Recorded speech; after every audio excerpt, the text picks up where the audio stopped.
Assalamualaikum warahmatullahi wabarakatuh. Bertemu lagi dengan saya Mang Ius dari Tukang Ulin Channel.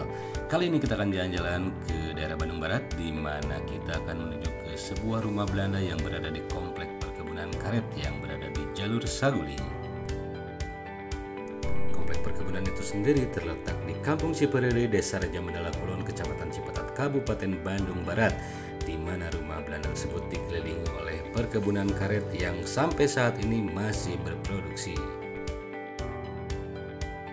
Nanti kita bisa sama-sama lihat bahwa ada beberapa bangunan yang bercorak seni Art Deco berjejer di komplek itu. Dan ciri khas bangunan Belanda seperti yang kita tahu bahwa dindingnya tebal dengan dominan cat berwarna putih dengan pondasi batu granit hitam yang terlihat menjulang hingga seperempat bangunan serta atapnya yang tinggi berbentuk prisma. Kita istirahat sejenak di pintu masuk menuju komplek perkebunan ini di sebuah pos ronda dekat dengan lapang bola. Dan dari di sini saja kita sudah bisa melihat beberapa bangunan bekas rumah dinas pejabat Belanda yang mengelola Onderneming Raja Mandala.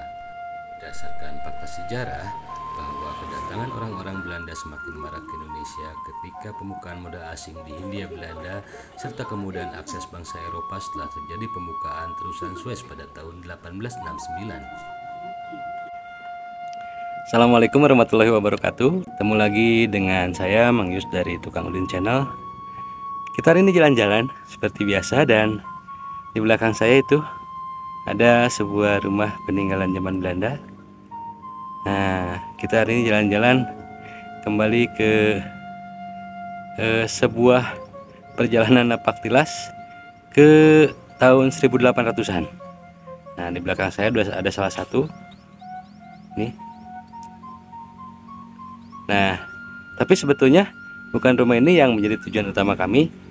Kita lihat di video berikut ini.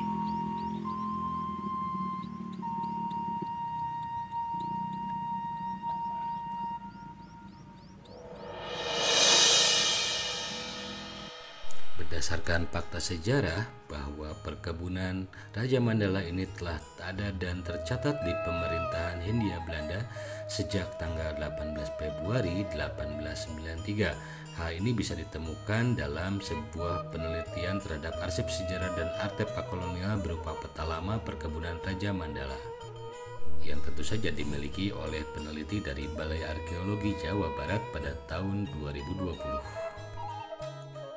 Dalam hasil penelitian itu disebutkan bahwa kebun Raja Mandala tercatat sebagai tanah persil atau erpah sejak tahun 1893, kemudian di Persil Raja Mandala 1 tahun 1897.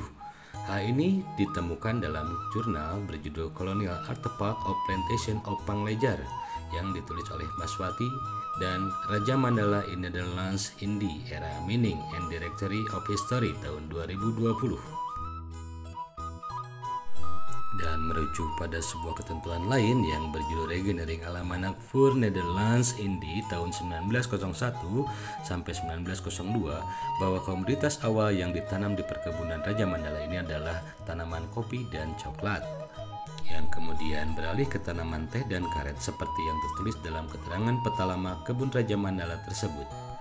Pergantian komoditas tanaman ini cukup lumrah terjadi di perkebunan milik Belanda lantaran menyesuaikan dengan kebutuhan pasar internasional.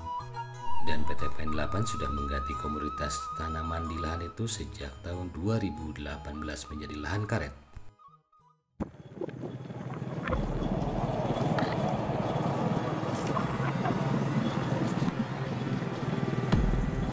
Nah, ini yang saya cari.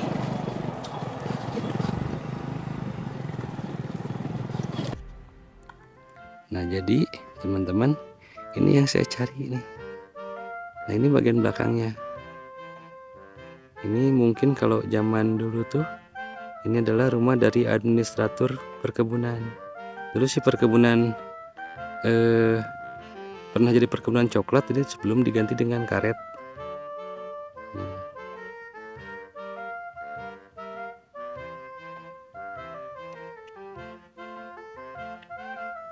Kita ke bagian depannya.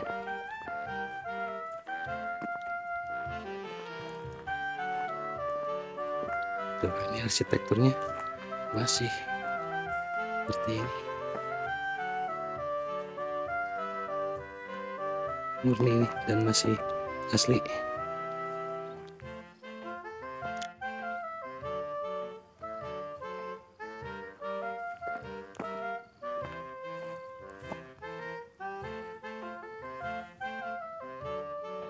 Situ ada toilet.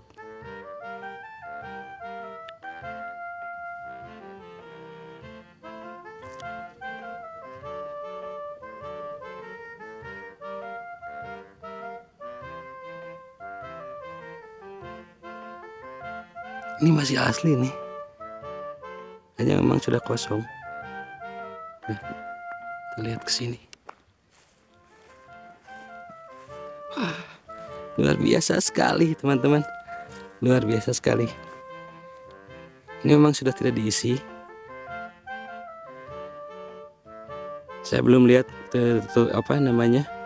literatur yang menerangkan tentang tempat ini, tapi saya akan cari literaturnya seperti apa nanti biar kita tahu sejarahnya.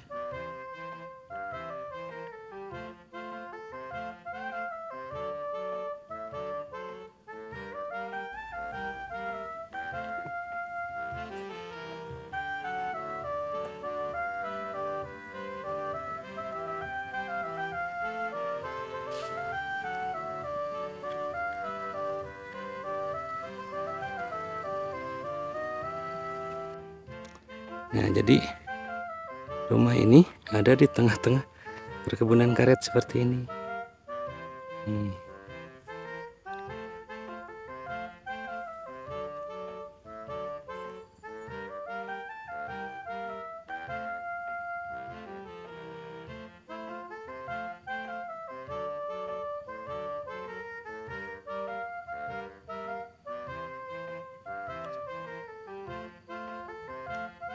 Seperti teman-teman lihat ini, kusen-kusennya juga masih asli ya.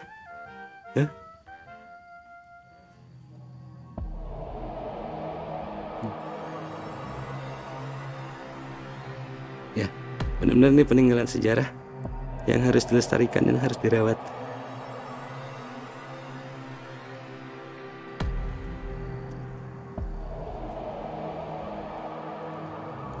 Sudah lihat kan rumah administratur perkebunan Panglejar pada saat itu. Lokasi ini juga pernah dijadikan sebagai salah satu lokasi syuting penelusuran misteri oleh salah satu YouTuber besar asal Bandung.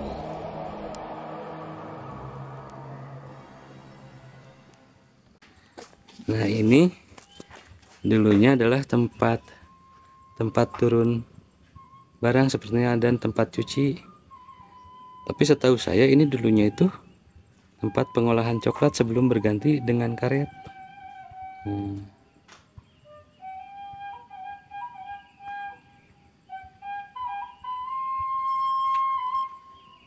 Ya. Tuh. Itu sepertinya penampungan air.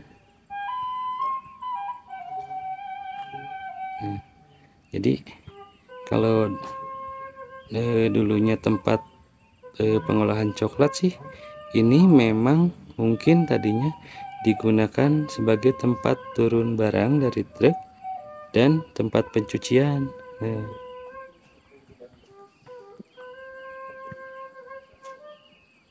Kita lihat kesininya nih.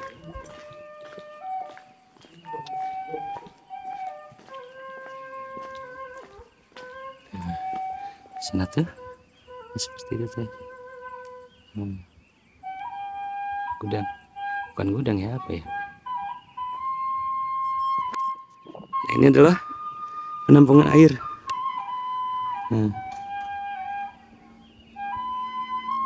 itu pabrik pengolahan coklat yang tadi. Nah, jadi dulunya memang ini awalnya perkebunan ini mengolah coklat sebelum akhirnya dialihkan menjadi karet.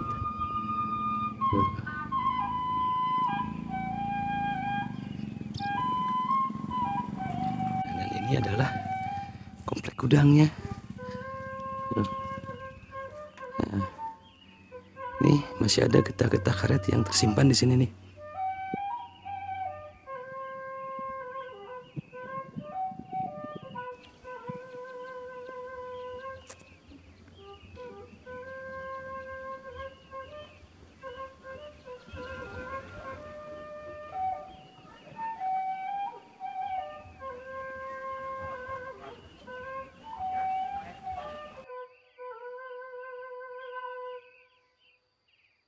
Oke teman-teman semua, sepertinya penelusuran kali ini kita cukupkan sekian dulu.